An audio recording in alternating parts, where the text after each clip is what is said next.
ನಮಸ್ಕಾರಗಳಿರಿ. ಈ ವಿಡಿಯೋದಲ್ಲಿ ಇವತ್ತಿನ ನಮ್ಮ ಮಾರ್ಕೆಟಲ್ಲಿ ಸುದ್ದಿಯಲ್ಲಿರುವಂತಹ ಇಂಪಾರ್ಟೆಂಟ್ ಶೇರ್ಗಳ ಬಗ್ಗೆ ತಿಳ್ಕೊಳ್ಳುವಂಥ ಪ್ರಯತ್ನವನ್ನು ಮಾಡೋಣ. ಇದ್ರ ಜೊತೆಗೆ ಇವತ್ತಿನ ನಮ್ಮ ಮಾರ್ಕೆಟ್ ಪರ್ಫಾರ್ಮೆನ್ಸ್ ಬಗ್ಗೆ ನಮ್ಮ ಗಿಫ್ಟ್ ನಿಫ್ಟಿ ಯಾವ ಇಂಡಿಕೇಶನ್ ಕೊಡ್ತಾ ಇದೆ, ಏಷ್ಯನ್ ಮಾರ್ಕೆಟ್ಗಳು ಯಾವ ರೀತಿ ಟ್ರೇಡ್ ಆಗ್ತಿದೆ, ಪಾಸಿಟಿವ್ ಇದೆಯಾ ನೆಗೆಟಿವ್ ಇದೆಯಾ, ಇದ್ರ ಬಗ್ಗೆ ಕೂಡ ಒಂದಷ್ಟು ವಿಷಯವನ್ನು ತಿಳ್ಕೊಳ್ಳುವಂಥ ಪ್ರಯತ್ನವನ್ನು ಮಾಡೋಣ. ಆಸ್ ಯೂಶುವಲ್ ಮುಂದುವರಿಯ ಮುಂಚೆ ಡಿಸ್ಕ್ಲೇಮರ್ ಕೊಡೋಕೆ ಇಷ್ಟಪಡ್ತೀನಿ.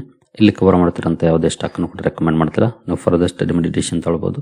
ಆಸ್ ಎ ಎಜುಕೇಷನಲ್ ಪರ್ಪಸ್ ನಾನು ವಿಡಿಯೋ ಮುಂದೆ ತರ್ತಾ ಇದ್ದೀನಿ. ಹಾಗೆ ನೀವೇನಾದ್ರೂ ಇಲ್ಲಿವರೆಗೂ ನಮ್ಮ ಇನ್ಸ್ಟಾಗ್ರಾಮ್ ಹಾಗೂ ಫೇಸ್ಬುಕ್ ಅಕೌಂಟ್ಗಳನ್ನು ಫಾಲೋ ಮಾಡ್ತಿಲ್ಲ ಅಂದ್ರೆ ಎರಡರ ಲಿಂಕ್ ಡಿಸ್ಕ್ರಿಪ್ಷನ್ ಅಲ್ಲಿ ಇರುತ್ತೆ, ಎರಡನ್ನು ಸಹ ಫಾಲೋ ಮಾಡಬಹುದು. ಅಲ್ಲೂ ಕೂಡ ಒಂದಷ್ಟು ಅಪ್ಡೇಟ್ಗಳು ನಿಮಗೆ ಸಿಗುತ್ತೆ.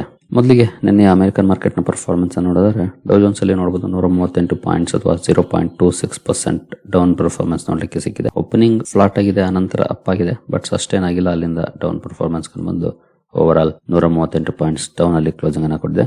ಇನ್ನು ನಾಸ್ಟಾಕ್ ಕಡೆ ಬಂದ್ರೆ ಇಲ್ಲಿ ನೋಡಬಹುದು 1.5% ಜಾಸ್ತಿ ಡೌನ್ ಫಾಲ್ ಇದೆ, ಅಥವಾ 408 ಪಾಯಿಂಟ್ಸ್ ಡೌನ್ ಪರ್ಫಾರ್ಮೆನ್ಸ್ ನೋಡಲಿಕ್ಕೆ ಸಿಕ್ಕಿದೆ. ಓಪನಿಂಗ್ ಕೂಡ ಡೌನ್ ಇದೆ, ಆನಂತರ ಸೇಮ್ ರೇಂಜ್ ಅಲ್ಲಿ ಟ್ರೇಡ್ ಆಗಿದೆ 1.5 ಗಂಟೆ, ಆನಂತರ ಡೌನ್ ಪರ್ಫಾರ್ಮೆನ್ಸ್ ನೋಡಲಿಕ್ಕೆ ಸಿಕ್ಕಿ ಓವರ್ ಆಲ್ 1.5% ಜಾಸ್ತಿ ಡೌನ್ ಅಲ್ಲಿ ನಾಸ್ಟಾಕ್ ಕ್ಲೋಸಿಂಗ್ ಅನ್ನ ಕೊಟ್ಟಿದೆ.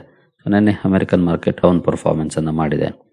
ಇನ್ನು ನಮ್ಮ ಮಾರ್ಕೆಟ್ ನ FIS DIS ಆಕ್ಟಿವಿಟಿ ಕಡೆ ಬಂದ್ರೆ ನಿನ್ನೆ FIS 3062 ಕೋಟಿ ನೆಟ್ ಸೆಲ್ಲಿಂಗ್ ಅನ್ನ ಮಾಡಿದರೆ, DIS 2171 ಕೋಟಿ ನೆಟ್ ಬೈಯಿಂಗ್ ಅನ್ನ ಮಾಡಿದ್ದಾರೆ. ಇತ್ತೀಚಿನ ದಿನಗಳಲ್ಲಿ ಸ್ವಲ್ಪ ಮಟ್ಟಿಗೆ ಬೈಯಿಂಗ್ ಅನ್ನ ಮಾಡಿದ್ರು FIS, ಬಟ್ ಇವತ್ತು ಸೆಲ್ ಮಾಡಿದರೆ 3000 ಕೋಟಿಗಿಂತ ಜಾಸ್ತಿ.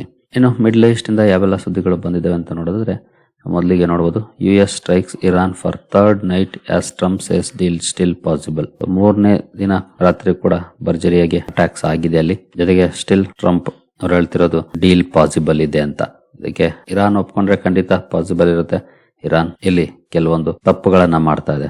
ಫಾರ್ ಎಕ್ಸಾಂಪಲ್, ಈ ಅಟ್ಯಾಕ್ ಗಳು ಮತ್ತೆ ಸ್ಟಾರ್ಟ್ ಆಗಿದೆ ಇರಾನ್ ಒಮನ್ನ ಸಮುದ್ರದಲ್ಲಿ ಹೋಗ್ತಿದ್ದಂತ 3 ಹಡಗುಗಳ ಮೇಲೆ ಅಟ್ಯಾಕ್ ಮಾಡಿದ ನಂತರನೇ. ಇನ್ ಕೇಸ್ ಅವ್ರು ಸುಮ್ಮನಿದ್ರೆ ಈ ಸಮಸ್ಯೆ ಮತ್ತೆ ಬಿಗಡಾಯಿಸ್ತಿರ್ಲಿಲ್ಲ. ಅವ್ರಿಗೇನು ಸ್ಟ್ರೈಟ್ ಆಫ್ ಹಾರ್ಮುಜ್ ನ ಮೇಲೆ ಕಂಟ್ರೋಲ್ ಇಟ್ಕೊಳ್ಬೇಕು, ನಾವಲ್ಲಿ ಟೋಲ್ ಕಲೆಕ್ಟ್ ಮಾಡಬೇಕು ಅಂತ. ಬಟ್ ಈಗ ಅದೇ ಉಲ್ಟಾ ಹೊಡಿತಾ ಇದೆ. ಜೊತೆಗೆ ಇದು ಮಾರ್ಕೆಟ್ಸ್ಗೂ ಕೂಡ ಒಂದು ನೆಗೆಟಿವ್ ಡೆವಲಪ್ಮೆಂಟ್ಗೆ ಕಾರಣ ಆಗ್ತಿದೆ. ಏನಂದ್ರೆ ನೋಡಬಹುದು, Trump tighten squeeze on Iran, Guardian US to blockade Iranian ports, charge 20% on ships crossing Hormuz. Iranian ports ನ ಬ್ಲಾಕೇಡ್ ಮಾಡೋದ್ರ ಜೊತೆಗೆ ಸ್ಟ್ರೈಟ್ ಆಫ್ ಹಾರ್ಮುಜ್ ಅಲ್ಲಿ ಓಡಾಡುವಂತ ಶಿಪ್ ಗಳಿಗೆ 20% ಚಾರ್ಜ್ ವಿಧಿಸ್ತೀವಿ ಅಂತ ಹೇಳ್ತಿದ್ದಾರೆ. ಎಷ್ಟು ದಿನ ಇದನ್ನ ಇರಾನ್ ಹೇಳ್ತಿತ್ತು, ನಾವು ಟೋಲ್ ಕಲೆಕ್ಟ್ ಮಾಡ್ತೀವಿ ಅಂತ. ಈಗ ಅಮೆರಿಕ ಹೇಳಕ್ ಶುರು ಮಾಡಿದೆ.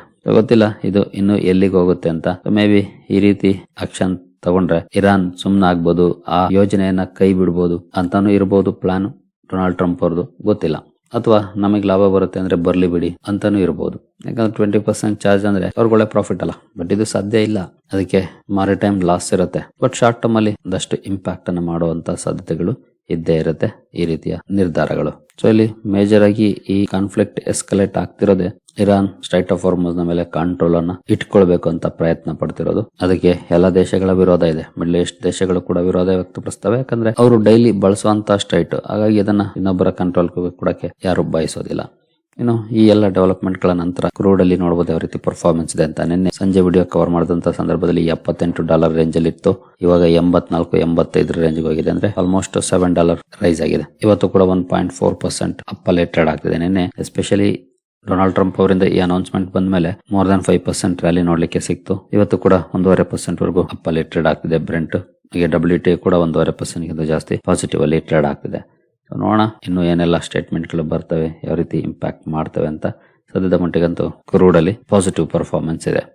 ಏನೋ ಮುಂದುವರಿಯ ಮುಂಚೆ ಡಿಸ್ಕ್ರಿಪ್ಷನ್ ಅಲ್ಲಿ ಅಕೌಂಟ್ ಅನ್ನು ಓಪನ್ ಮಾಡ್ಕೊಳ್ಳುವಂತ ಲಿಂಕ್ ಇದೆ. ಇಂಟ್ರೆಸ್ಟ್ ಇರೋ ಅಕೌಂಟ್ ಅನ್ನು ಓಪನ್ ಮಾಡ್ಕೊಳ್ಬಹುದು. ಹೂಡಿಕೆಗೆ ಸಂಬಂಧಪಟ್ಟಂತೆ ನಿಮ್ಗೆ ಏನಾದರೂ ಸಪೋರ್ಟ್ ಬೇಕು ಅಂದ್ರೆ ಇಲ್ಲಿರುವಂತಹ ನಂಬರ್ಗಳ ಮೂಲಕ ನಮ್ಮ ಟೀಮ್ ನ ಸಂಪರ್ಕ ಮಾಡಬಹುದು. ಬಟ್ ಸಪೋರ್ಟ್ ಸಿಗಬೇಕು ಅಂದ್ರೆ ನೀವು ನಮ್ಮ ಮೂಲಕ ಅಕೌಂಟ್ ಅನ್ನು ಓಪನ್ ಮಾಡ್ಕೊಂಡಿರ್ಬೇಕಾಗುತ್ತೆ. ಹಾಗಾಗಿ ಅಕೌಂಟ್ ಅನ್ನು ಓಪನ್ ಮಾಡ್ಕೊಂಡು ಸಂಪರ್ಕ ಮಾಡಬಹುದು. ಏನು ನಿನ್ನೆ ನಮ್ಮ ಇಂಡಿಯಾಗೆ ಸಂಬಂಧಪಟ್ಟಂತೆ ಒಂದು ಸುದ್ದಿ ಇತ್ತು. ಇನ್ಫ್ಲೇಷನ್ ಡೇಟಾ ರಿಲೀಸ್ ಆಗಿದೆ. ನಿನ್ನೆ ನೋಡಬಹುದು, ಫೋರ್ಕಾಸ್ಟ್ 4.3% ಇತ್ತು.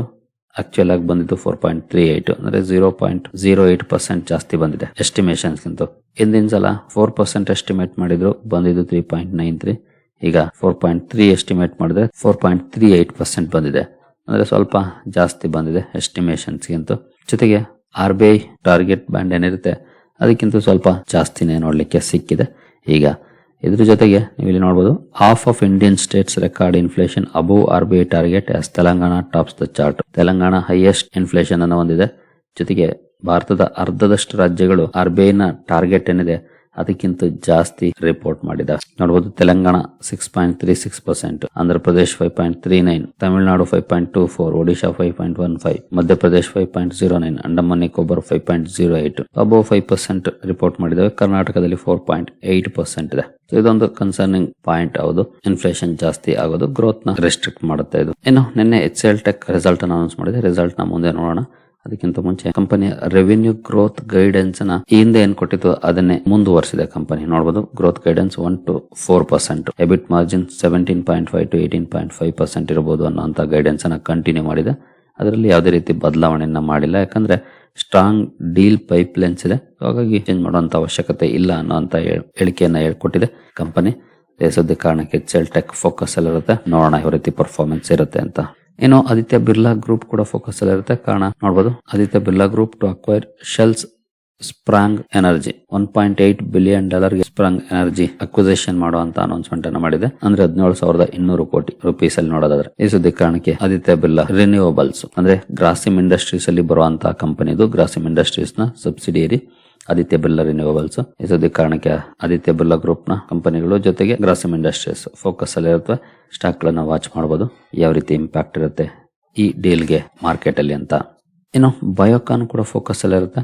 ಕಾರಣ ನೋಡಬಹುದು, Viatris found Mylan is exit from Biocon launches 3,481 crore block deal. 3,481 ಕೋಟಿ ಮೊತ್ತದ ಬ್ಲಾಕ್ ಡೀಲ್ ಅನ್ನ ಮಾಡಬಹುದು ಇವತ್ತು ಅಂತ ಸುದ್ದಿ ಬಂದಿದೆ. ಮೈಲಾನ್ ಅಂದ್ರೆ 7.9% ಡಿಸ್ಕೌಂಟ್ ಅಲ್ಲಿ ಷೇರುಗಳು ಕೈ ಬದಲಾಗುವಂತ ಸಾಧ್ಯತೆಗಳಿದೆ. ಈ ಸುದ್ದಿ ಕಾರಣಕ್ಕೆ ಬಯೋಕಾನ್ ಫೋಕಸ್ ಅಲ್ಲಿ ಇರುತ್ತೆ. ಸ್ಟಾಕ್ ಅನ್ನ ವಾಚ್ ಮಾಡಬಹುದು ಯಾವ ರೀತಿ ಇರುತ್ತೆ ಇವತ್ತು ಪರ್ಫಾರ್ಮೆನ್ಸ್ ಅಂತ. ಇನ್ನು PDS ಲಿಮಿಟೆಡ್ ಸುದ್ದಿಯಲ್ಲಿ ಇರುತ್ತೆ. ಕಾರಣ ಕಂಪನಿ ಫ್ರೆಂಚ್ ರಿಟೇಲರ್ ಜೊತೆ ಮಲ್ಟಿ ಇಯರ್ ಸೋರ್ಸಿಂಗ್ ಅಗ್ರಿಮೆಂಟ್ ಅನ್ನ ಮಾಡ್ಕೊಂಡಿದೆ. ಈ ಒಪ್ಪಂದದ ಕಾರಣಕ್ಕೆ PDS ಲಿಮಿಟೆಡ್ ಫೋಕಸ್ ಅಲ್ಲಿ ಇರುತ್ತೆ. ಸ್ಟಾಕ್ ಅನ್ನ ವಾಚ್ ಮಾಡಬಹುದು ಯಾವ ರೀತಿ ಇರುತ್ತೆ ಪರ್ಫಾರ್ಮೆನ್ಸ್ ಅಂತ. ಇನ್ನು ಪೊನವಾಲಾ ಫಿನ್ಕಾರ್ಪ್ ಕೂಡ ಫೋಕಸ್ ಅಲ್ಲಿ ಇರುತ್ತೆ.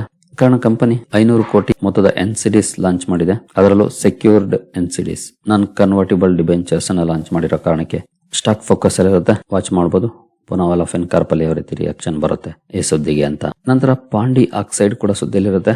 ಕಾರಣ ಕಂಪನಿ ಹಿಂದೆ ಸ್ಟಾಕ್ ಸ್ಪ್ಲಿಟ್ ಅನ್ನ ಅನೌನ್ಸ್ ಮಾಡಿತ್ತು. ₹5 ಅಂತ ಫೇಸ್ ವ್ಯಾಲ್ಯೂನ ₹2 ಮಾಡುವಂತ ಅನೌನ್ಸ್ಮೆಂಟ್ ಅನ್ನ ಮಾಡಿತ್ತು.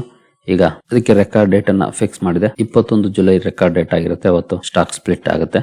ಈ ಸುದ್ದಿ ಕಾರಣಕ್ಕೆ ಪಾಂಡಿ ಆಕ್ಸೈಡ್ಸ್ ಫೋಕಸ್ ಅಲ್ಲಿ ಇರುತ್ತೆ. ಈ ಸ್ಟಾಕ್ ಅನ್ನ ಸಹ ವಾಚ್ ಮಾಡಬಹುದು ಯಾವ ರೀತಿ ಇರುತ್ತೆ ರಿಯಾಕ್ಷನ್ ಅಂತ. ಏನು ಭಾರತ್ ಎಲೆಕ್ಟ್ರಾನಿಕ್ಸ್ ಫೋಕಸ್ ಅಲ್ಲಿ ಇರುತ್ತೆ. ಕಾರಣ ಕಂಪನಿ 572 ಕೋಟಿ ಆರ್ಡರ್ ನ ಪಡ್ಕೊಂಡಿದೆ. ಈ ಆರ್ಡರ್ ಕಾರಣಕ್ಕೆ ಸ್ಟಾಕ್ ಫೋಕಸ್ ಅಲ್ಲಿ ಇರುತ್ತೆ. ಇಲ್ಲಿ ನೋಡಬಹುದು BL bags 572 crore fresh orders for defence systems communication equipment and services. ಈ ಡಿಫೆನ್ಸ್ ಆರ್ಡರ್ ಗೆ ಸಂಬಂಧಪಟ್ಟಂತೆ ಸ್ಟಾಕ್ ಫೋಕಸ್ ಅಲ್ಲಿ ಇರುತ್ತೆ. BL ಅನ್ನು ಕೂಡ ವಾಚ್ ಮಾಡಬಹುದು ಇವತ್ತು ಯಾವ ರೀತಿ ಇರುತ್ತೆ ರಿಯಾಕ್ಷನ್ ಅಂತ. ನಂತರ EMS ಲಿಮಿಟೆಡ್ ಕೂಡ ಸುದ್ದಿಯಲ್ಲಿರುತ್ತೆ. ಕಾರಣ ಕಂಪನಿ UP ಜಲ್ ನಿಗಮ್ನ ಬಿಡ್ಡಿಂಗ್ ಪ್ರೋಸೆಸ್ ಅಲ್ಲಿ ಪ್ರಿಫರ್ಡ್ ಬಿಡ್ಡರ್ ಆಗಿ ಹೊರ ಬಂದಿದೆ. ಅಂದ್ರೆ 103 ಕೋಟಿ ಸಿವೇಜ್ ಪ್ರಾಜೆಕ್ಟ್ ಇದು. ಇದರಲ್ಲಿ ಲೋಯೆಸ್ಟ್ ಬಿಡ್ಡರ್ ಆಗಿ ಹೊರ ಬಂದಿದೆ. ಈ ಸುದ್ದಿ ಕಾರಣಕ್ಕೆ ಸ್ಟಾಕ್ ಫೋಕಸ್ ಅಲ್ಲಿ ಇರುತ್ತೆ. EMS ಲಿಮಿಟೆಡ್ ಅನ್ನು ಕೂಡ ವಾಚ್ ಮಾಡಬಹುದು ಇವತ್ತು ಯಾವ ರೀತಿ ಇರುತ್ತೆ ಇದಕ್ಕೆ ರಿಯಾಕ್ಷನ್ ಅಂತ. ಏನು ರಿಸಲ್ಟ್ ಗಳ ಕಡೆ ಬಂದ್ರೆ HCL ಟೆಕ್ ನಿನ್ನೆ ರಿಸಲ್ಟ್ ಅನ್ನು ಅನೌನ್ಸ್ ಮಾಡಿದೆ. ನೆಟ್ ಪ್ರಾಫಿಟ್ ನೋಡಬಹುದು ಕ್ವಾರ್ಟರ್ ಆನ್ ಕ್ವಾರ್ಟರ್ ನಂಬರ್ ಇದು 3% ರೈಸ್ ಆಗಿದೆ. 4,488 ಕೋಟಿಯಿಂದ 4,624 ಕೋಟಿಗೆ ಜಂಪ್ ಆಗಿದೆ. ರೆವಿನ್ಯೂ 1.8% ರೈಸ್ ಆಗಿದೆ ಕ್ವಾರ್ಟರ್ ಆನ್ ಕ್ವಾರ್ಟರ್. ಎಬಿಟ್ ಕೂಡ 3.8% ರೈಸ್ ಆಗಿದೆ. ಮಾರ್ಜಿನ್ಸ್ ಕೂಡ 16.5 ಇಂದ 16.9 ಅಪ್ ಆಗಿದೆ. ಡಿಸೆಂಟ್ ಪರ್ಫಾರ್ಮೆನ್ಸ್ ಇದೆ quarter on quarter HCL tech number ಅಲ್ಲಿ. ಈಗಾಗಲೇ ಗೈಡೆನ್ಸ್ ಅನ್ನ ನೋಡಿದ್ವಲ್ಲ, ಗೈಡೆನ್ಸ್ ಅಲ್ಲಿ ಏನ್ ಚೇಂಜಸ್ ಅನ್ನ ಮಾಡಿಲ್ಲ. ಕಂಪನಿ ಸೇಮ್ ಗೈಡೆನ್ಸ್ ಅನ್ನ ಮುಂದುವರಿಸಿದೆ. ಇಲ್ಲೂ ಇದೆ ನೋಡಬಹುದು revenue growth guidance between 1 to 4% in constant currency terms for FY27. ಹಾಗೆ ನ್ಯೂ ಡೀಲ್ ವಿನ್ಸ್ ಕೂಡ ನೋಡಬಹುದು $2.41 billion ಇದೆ HCL ಟೆಕ್. ಜೊತೆಗೆ 1,000 ಫ್ರೆಶರ್ಸ್ ನ ಕಂಪನಿ ತಗೊಂಡಿದೆ ಕ್ವಾರ್ಟರ್ 1 ಅಲ್ಲಿ. ಜೊತೆಗೆ ನೋಡಬಹುದು posted highest ever deal win $2.41 billion ಏನಿದೆ ಡೀಲ್ಸ್. ಕ್ವಾರ್ಟರ್ 1 ಅಲ್ಲಿ ಹೈಯೆಸ್ಟ್ ಎವರ್ ಡೀಲ್ಸ್ ಅನ್ನ ಪಡ್ಕೊಂಡಿದೆ ಕಂಪನಿ. ಜೊತೆಗೆ 3,500 ಕೋಟಿ ಸ್ಟ್ರಾಟಜಿಕ್ ಇನ್ವೆಸ್ಟ್ಮೆಂಟ್ ಬಗ್ಗೆ ಕೂಡ ಅನೌನ್ಸ್ಮೆಂಟ್ ಅನ್ನ ಮಾಡಿದೆ ಕಂಪನಿ. ಅದರಲ್ಲೂ 50 megawatt of capacity for the data centre business. Data centre ಅಲ್ಲಿ 3,500 ಕೋಟಿ ಸ್ಟ್ರಾಟಜಿಕ್ ಇನ್ವೆಸ್ಟ್ಮೆಂಟ್ ಅನ್ನ ಮಾಡ್ತಾ ಇದೆ ಕಂಪನಿ. ಇನ್ನು ಟೆಲಿಕಾಂ ಸೆಗ್ಮೆಂಟ್ ಅಲ್ಲಿ ಡಿಸ್ಕ್ರಿಷನರಿ ಸ್ಪೆಂಡಿಂಗ್ ಕಡಿಮೆ ಆಗ್ತಿದೆ ಅನ್ನೋ ಅಂತ ಅಪ್ಡೇಟ್ ಅನ್ನ ಕೊಟ್ಟಿದೆ HCL ಟೆಕ್ ನ ಮ್ಯಾನೇಜ್ಮೆಂಟ್. ಏನೋ ಒಂದಷ್ಟು ವಿಷಯ ಇಲ್ಲಿದೆ, ಒಂದ್ಸಲ ಬೇಕಿದ್ರೆ ನೋಡ್ಕೊಳ್ಬಹುದು. ಇನ್ನು ನೋವಾಕೋ ವಿಸ್ತಾ ಕೂಡ ರಿಸಲ್ಟ್ ಅನ್ನು ಅನೌನ್ಸ್ ಮಾಡಿದೆ. ನೆಟ್ ಪ್ರಾಫಿಟ್ ನೋಡಬಹುದು 20% ರೈಸ್ ಆಗಿದೆ ಇಯರ್ ಆನ್ ಇಯರ್. ಹಾಗೆ ರೆವಿನ್ಯೂ ನಲ್ಲಿ 8.9% ಅಪ್ ಆಗಿದೆ. ಎಬಿಟಾ 9.6% ಅಪ್ ಆಗಿದೆ. ಮಾರ್ಜಿನ್ಸ್ 18.1 ಇಂದ 18.2 ಗೆ ರೈಸ್ ಆಗಿದೆ. ಜೊತೆಗೆ ಕಂಪನಿ ಒನ್ ಟೈಮ್ ಲಾಸ್ ಅನ್ನು ಕೂಡ ರಿಪೋರ್ಟ್ ಮಾಡಿದೆ 48 ಕೋಟಿಯನ್ನು. ಏನು ಇವತ್ತಿನ ರಿಸಲ್ಟ್ ಕಡೆ ಬಂದ್ರೆ ಇವತ್ತು ಕೂಡ ಹಲವಾರು ಕಂಪನಿಗಳ ರಿಸಲ್ಟ್ ಇದೆ. ಬಿರ್ಲಾ ಮನಿ ರಿಸಲ್ಟ್ ಇದೆ, ಡೆನ್ ನೆಟ್ವರ್ಕ್ಸ್ ಇದೆ, ಹಾತ್ವೇ ಇದೆ, ಜಿಂದಾಲ್ ಸಾ ಇದೆ, LTTS ನ ರಿಸಲ್ಟ್ ಇದೆ, ಇವತ್ತು ಟಾಟಾ ಎಲೆಕ್ಸಿ ಇದೆ. ಈ ಎಲ್ಲ ಕಂಪನಿಗಳ ರಿಸಲ್ಟ್ ಇದೆ. ಇವುಗಳನ್ನು ಸಹ ವಾಚ್ ಮಾಡಬಹುದು ಇವತ್ತು ಯಾವ ರೀತಿ ಇರುತ್ತೆ ಪರ್ಫಾರ್ಮೆನ್ಸ್ ಅಂತ. ಇನ್ನು ಪ್ರೈಮರಿ ಮಾರ್ಕೆಟ್ ಕಡೆ ಬಂದ್ರೆ SBI ಫಂಡ್ಸ್ ಮ್ಯಾನೇಜ್ಮೆಂಟ್ IPO ಇವತ್ತಿಂದ ಓಪನ್ ಆಗ್ತಾ ಇದೆ. ಸಬ್ಸ್ಕ್ರಿಪ್ಷನ್ಗೆ ಇಂಟ್ರೆಸ್ಟ್ ಇರೋರು ಸ್ಟಡಿ ಮಾಡಬಹುದು. ಇದ್ರ ಬಗ್ಗೆ ಮೊನ್ನೆನೆ ಡೀಟೇಲ್ ವಿಡಿಯೋನು ಕೂಡ ಕವರ್ ಮಾಡಿದ್ದೀನಿ. ಇನ್ ಕೇಸ್ ಇಲ್ಲಿವರೆಗೂ ನೋಡಿಲ್ಲ ಅಂದ್ರೆ ಆ ವಿಡಿಯೋ ನೋಡಿ, ಅದರಲ್ಲಿ ಒಂದಷ್ಟು ಮಾಹಿತಿಯನ್ನು ಈಗಾಗಲೇ ಕೊಟ್ಟಿದ್ದೀನಿ. ಪ್ರೀಮಿಯಂ 17.42% ಇದೆ, ಡಿಸೆಂಟ್ ಪ್ರೀಮಿಯಂ ಇದೆ. ಇಂಟ್ರೆಸ್ಟ್ ಇರೋರು ಸ್ಟಡಿ ಮಾಡಬಹುದು ಕಂಪನಿಯನ್ನ. ಇನ್ನು ಆಲ್ಫೈನ್ ಟೆಕ್ಸ್ ವರ್ಲ್ಡ್ IPO ಕೂಡ ಇವತ್ತಿಂದ ಓಪನ್ ಆಗ್ತಾ ಇದೆ. 4.76% ಪ್ರೀಮಿಯಂ ಇದೆ ಆಸ್ ಆಫ್ ನೌ. ಇಂಟ್ರೆಸ್ಟ್ ಇರೋರು ಈ ಕಂಪನಿಯನ್ನು ಕೂಡ ಸ್ಟಡಿ ಮಾಡಬಹುದು. ಇನ್ನು ಗ್ಲೋಬಲ್ ಮಾರ್ಕೆಟ್ ಕೆಳಗಡೆ ಬಂದ್ರೆ ಡೌ ಜೋನ್ಸ್ ಫ್ಯೂಚರ್ಸ್ ಅಲ್ಲಿ ಸದ್ಯದ ಮಟ್ಟಿಗೆ 127 ಪಾಯಿಂಟ್ಸ್ ಅಥವಾ 0.24% ಡೌನ್ ಪರ್ಫಾರ್ಮೆನ್ಸ್ ನೋಡ್ಲಿಕ್ಕೆ ಸಿಗ್ತಾ ಇದೆ. ಇನ್ನು ಗಿಫ್ಟ್ ನಿಫ್ಟಿಯಲ್ಲಿ ನೋಡಬಹುದು 170 ಪಾಯಿಂಟ್ಸ್ ಅಥವಾ 0.72% ಡೌನ್ ಪರ್ಫಾರ್ಮೆನ್ಸ್ ಇದೆ. ನಿಕ್ಕೈ ಡೌನ್ ಅಲ್ಲಿ ಇದೆ, ಸ್ಟ್ರೈಟ್ ಟೈಮ್ಸ್ ಡೌನ್ ಇದೆ, ಹ್ಯಾಂಗ್ಸೆಂಗ್ ಡೌನ್ ಇದೆ, ತೈವಾನ್ ವೇಟೆಡ್ ಡೌನ್ ಇದೆ, ಕೋಸ್ಪಿ ಕೂಡ ಡೌನ್ ಅಲ್ಲಿ ಟ್ರೇಡ್ ಆಗ್ತಿದೆ. ಇನ್ನು ಶಾಂಘೈ ಕಾಂಪೋಸಿಟ್ ಕೂಡ ಡೌನ್ ಅಲ್ಲಿದೆ. ಇದು ಜಕಾರ್ತಾ ಕಾಂಪೋಸಿಟ್ ನಿನ್ನೆ ಪರ್ಫಾರ್ಮೆನ್ಸ್ ಇವತ್ತಿಂದಲ್ಲ. ಅಂದ್ರೆ ಏಷ್ಯನ್ ಮಾರ್ಕೆಟ್ ಗಳು ಎಲ್ಲ ಹೋಲ್ಸೇಲ್ ಆಗಿ ನೆಗೆಟಿವ್ ಅಲ್ಲಿ ಟ್ರೇಡ್ ಆಗ್ತಿದೆ. ಎಲ್ಲೂ ಪಾಸಿಟಿವ್ ಪರ್ಫಾರ್ಮೆನ್ಸ್ ಇಲ್ಲ. ಏನು ಟ್ರಂಪ್ ಅವರ ಸ್ಟೇಟ್ಮೆಂಟ್ ಇತ್ತು 20% ಚಾರ್ಜ್ ಕಲೆಕ್ಟ್ ಮಾಡ್ತೀವಿ ಅನ್ನೋದು, ಅದು ಕ್ರೂಡ್ ನ ರ್ಯಾಲಿಗೆ ಕಾರಣ ಆಗಿದೆ. ಅದರ ಕಾಸ್ಕೇಡಿಂಗ್ ಇಂಪ್ಯಾಕ್ಟ್ ಮಾರ್ಕೆಟ್ ಗಳ ಮೇಲೆ ಕಂಡು ಬರ್ತಾ ಇದೆ. ನೋಡೋಣ ನಿನ್ನೆ ತರನೇ ಏನಾದ್ರು ರಿಕವರಿ ಆಗುತ್ತಾ ನಮ್ಮ ಮಾರ್ಕೆಟ್ ಅಲ್ಲಿ ಅಂತ. ನಿನ್ನೆ ಅಂತೂ ಡೌನ್ ಅಲ್ಲಿ ಓಪನ್ ಆಯ್ತು, ಆನಂತರ ಒಳ್ಳೆ ರಿಕವರಿ ಕಂಡು ಬಂದು ಫ್ಲಾಟ್ ಆಗಿ ಕ್ಲೋಸಿಂಗ್ ಅನ್ನು ಕೊಡ್ತು. ನೋಡೋಣ ಇವತ್ತು ಅದೇ ರೀತಿ ಏನಾದ್ರು ಪರ್ಫಾರ್ಮೆನ್ಸ್ ಇರುತ್ತಾ ಅಥವಾ ಚೇಂಜ್ ಆಗುತ್ತಾ ಅಂತ. ಇನ್ನು ಕ್ರೂಡ್ ಕಡೆ ಬಂದ್ರೆ ಈಗಾಗಲೇ ನೋಡಿದ್ವಿ 1% ಪಾಸಿಟಿವ್ ಅಲ್ಲಿ ಇದೆ. ಗೋಲ್ಡ್ ಕೂಡ ಸ್ಲೈಟ್ಲಿ ಪಾಸಿಟಿವ್ ಅಲ್ಲಿ ಟ್ರೇಡ್ ಆಗ್ತಿದೆ. ಇನ್ನು INR ನಿನ್ನೆ 0.3% ವೀಕ್ ಆಗಿತ್ತು. ನೋಡೋಣ ಇವತ್ತೇನಾದ್ರೂ ಸ್ಟ್ರಾಂಗ್ ಆಗುತ್ತಾ ಅಂತ ಚಾನ್ಸಸ್ ಕಮ್ಮಿ, ಯಾಕಂದ್ರೆ ಬ್ಯಾಡ್ ನ್ಯೂಸ್ ಗಳಿದಾವೆ. But let's hope for the best. ಸದ್ಯದ ಮಟ್ಟಿಗೆ ಮಾರ್ಕೆಟ್ಗೆ ಒಳ್ಳೆ ಸುದ್ದಿ ಏನಿಲ್ಲ, ಬಟ್ ಹೋಪ್ ಇಟ್ಕೊಳ್ಬೇಕಷ್ಟೇ ನಿನ್ನೆ ತರನೇ ರಿಕವರಿ ಆಗುತ್ತಾ ಅಂತ. ಸರಿಗಳೇ, ಈ ಎಲ್ಲ ಅಪ್ಡೇಟ್ಸ್ ನಿಮಗೆ ಇಷ್ಟ ಆಗಿದೆ ಅಂದ್ಕೊಳ್ತೀನಿ. ಹಾಗೆ ಡಿಸ್ಕ್ರಿಪ್ಷನ್ ಅಲ್ಲಿ ಅಕೌಂಟ್ ಓಪನ್ ಮಾಡ್ಕೊಳ್ಳುವಂತ ಲಿಂಕ್ ಇದೆ. ಇಂಟ್ರೆಸ್ಟ್ ಇರೋರು ಅಕೌಂಟ್ ಅನ್ನು ಓಪನ್ ಮಾಡ್ಕೊಳ್ಬಹುದು. ಮುಂದಿನ ವಿಡಿಯೋದಲ್ಲಿ ಸಿಗೋಣ. ಅಲ್ಲಿವರೆಗೂ ಜೈ ಹಿಂದ್, ಜೈ ಕರ್ನಾಟಕ.